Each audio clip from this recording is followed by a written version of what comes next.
والله على كل شيء قدير. إن في خلق السماوات والأرض واختلاف الليل والنهار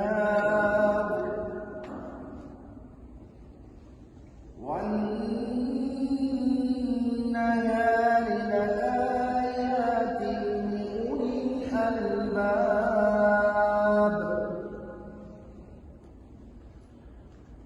الذين يذكرون الله قياما وقعودا